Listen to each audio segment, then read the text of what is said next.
Hello tout le monde, on se retrouve aujourd'hui dans la toute première vidéo en tant que DT chez Zibuline. Donc pour celles qui n'ont pas suivi les dernières vidéos, j'intègre l'ADT chez Zibuline. Donc j'espère vraiment que toutes les créations que je vais faire avec vous en vidéo vous plairont. Et vraiment, je remercie mille fois Laetitia parce que je suis très contente d'intégrer cette DT. Je la remercie de me faire confiance et de m'avoir fait cette proposition. Donc aujourd'hui pour cette première vidéo, j'avais envie de réaliser un carnet bloc-notes parce que je note toutes mes idées concernant le scrap, que ce soit les vidéos que j'ai envie de regarder, les petites wishlists, mes idées de création, je note sur des post-it. Je me retrouve au bout d'un moment avec une tonne de post-it et bien sûr je perds les plus importants, sinon c'est pas drôle. Donc ça fait quelques semaines que je me suis dit il faut que j'arrête de noter sur des post-it et que je prenne un cahier ou un bloc-notes pour noter tout ça. Donc je voulais en acheter un, mais en fait je me suis dit que plutôt que de l'acheter, j'allais le faire moi-même et que du coup j'allais le faire avec vous. Pour la couverture de ce bloc-notes, j'ai choisi un papier de la collection Fraîcheur Printanière. C'est une collection de papier que vous retrouvez sur le site de Zibuline, c'est des fichiers téléchargeables. Donc une fois que vous avez payé le fichier en ligne, vous pouvez le télécharger et l'imprimer autant de fois que vous voulez. Donc moi je l'ai imprimé dans un papier de 300 grammes lisse. J'ai pas imprimé toute la collection parce que j'avais pas besoin de tout imprimer. J'ai imprimé le papier numéro 5 et il me semble la planche d'étiquette. Mon imprimante m'a joué des tours et bien sûr ne m'a pas imprimé correctement le papier à motif sur la totalité de ma feuille A4. Il m'a imprimé, je sais pas vraiment quel format, mais ça ne m'a pas posé de problème parce que j'ai choisi de faire un carnet de dimension 10 par 17 et j'avais assez de papier à motif. Donc j'ai découpé toutes les marges blanches, enfin tout le papier blanc qui ne me sert pas, et ensuite j'ai redécoupé aux bonnes dimensions mon papier à motif. Pour la reliure de mon carnet, j'ai choisi ces anneaux blancs en plastique, donc ils sont très pratiques parce que vous pouvez les ouvrir et les fermer tant que vous voulez. Donc bien sûr, il vous faut la matrice de découpe pour faire les petits trous de votre reliure. Pour découper vos anneaux, c'est très simple, ça se coupe très facilement au ciseau. Donc j'ai compté le nombre de petits trous que j'avais sur ma matrice et j'ai coupé avec le ciseau. C'est des anneaux qui sont en plastique, donc il n'y a aucun problème pour les découper. Et ensuite, eh bien, je vais faire les petits trous sur la couverture avec ma Big Shot.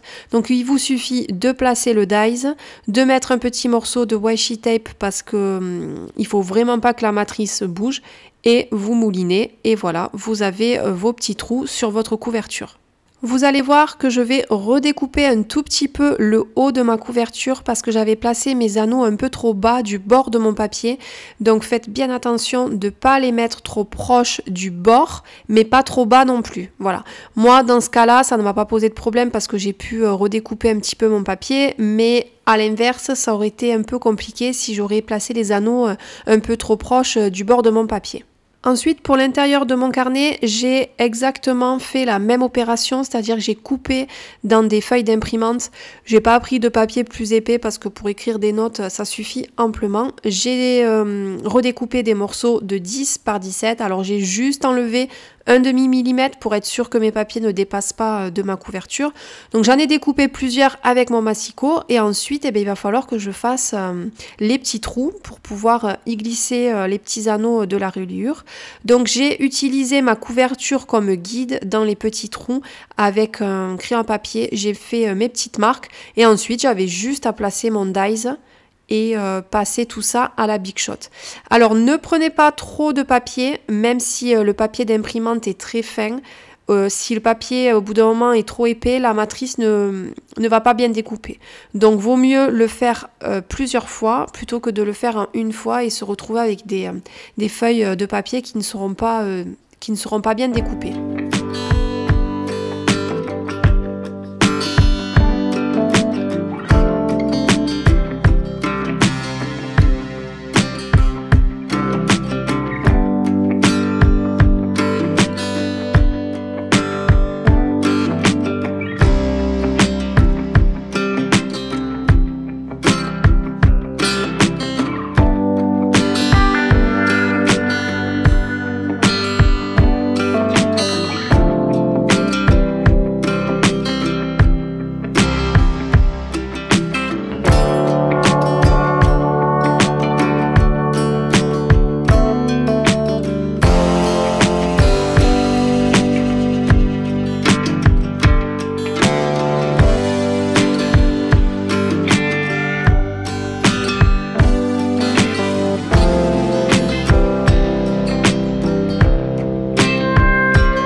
Une fois que vous avez fait vos petits trous dans toutes vos feuilles, vous pouvez passer à la reliure.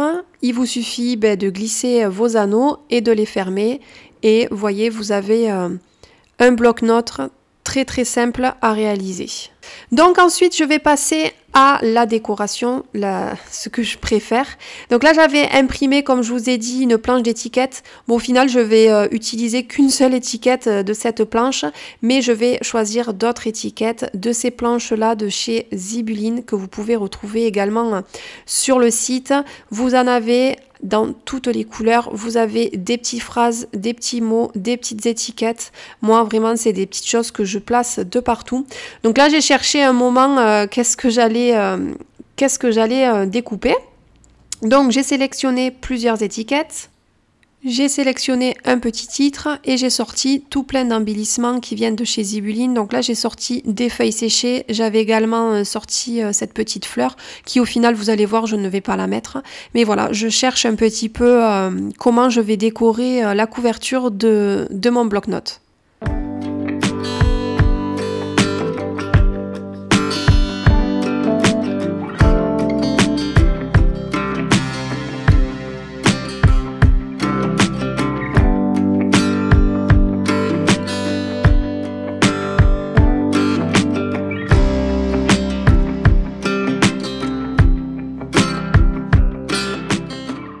Et qui dit Zibuline dit cachet de cire. Je ne pouvais pas pour cette première vidéo en tant que DT de ne pas faire un petit cachet de cire. Donc j'ai cherché dans mon mélange de couleurs une couleur automnale qui irait bien avec le combo de couleurs que j'ai choisi pour faire la couverture de mon bloc-notes.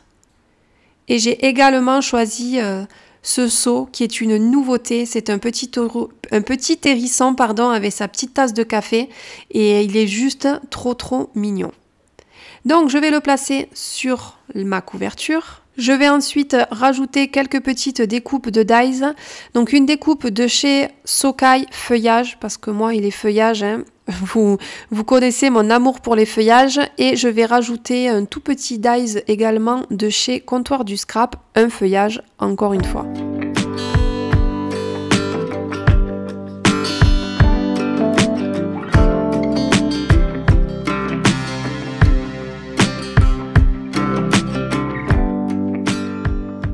Je trouvais qu'il manquait quelque chose à ma couverture, donc je décide de faire un petit bijou. Donc je sors une petite chaînette à boules qui vient de chez Zibuline, le petit pompon et la petite breloque également. Et je vais y rajouter quelques petites perles. Je vais accrocher tout ça sur ma petite chaînette que je vais ensuite accrocher à un des anneaux de mon bloc-notes.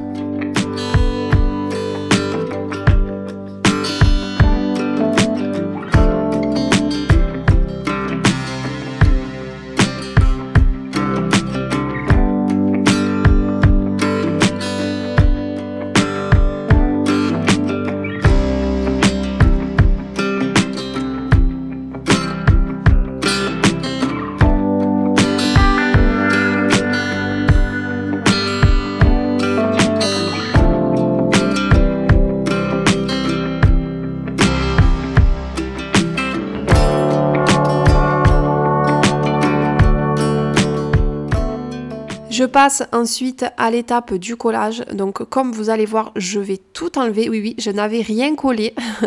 Je vais tout enlever et ce que je fais la majorité du temps, c'est que je prends en photo avant ma disposition. Là, vous allez voir, on va voir mon ancien téléphone. Donc je l'ai fait avec mon ancien téléphone. Je prends en photo pour ensuite coller et être sûre de me rappeler où j'ai placé tous mes éléments.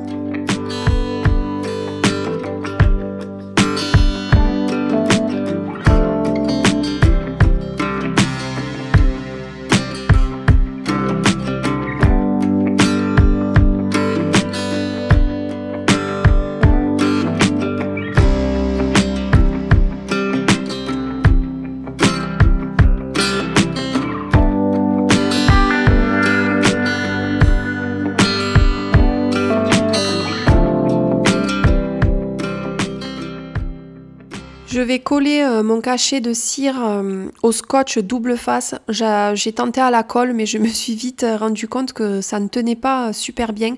Donc j'ai mis un petit morceau de double face mousse, pardon. Et puis comme ça a permis de laisser du relief à la déco. Je me suis également souvenu que Zibuline avait dans ses nouveautés des petites feuilles d'or. Je ne savais pas vraiment comment ça s'utilisait, mais j'ai eu l'idée et j'ai tenté et ça a bien fonctionné. Donc en fait j'ai mis un petit peu de colle transparente, mais vraiment léger, hein, pas beaucoup. Et je suis venue avec mes doigts poser mes feuilles d'or sur ma colle.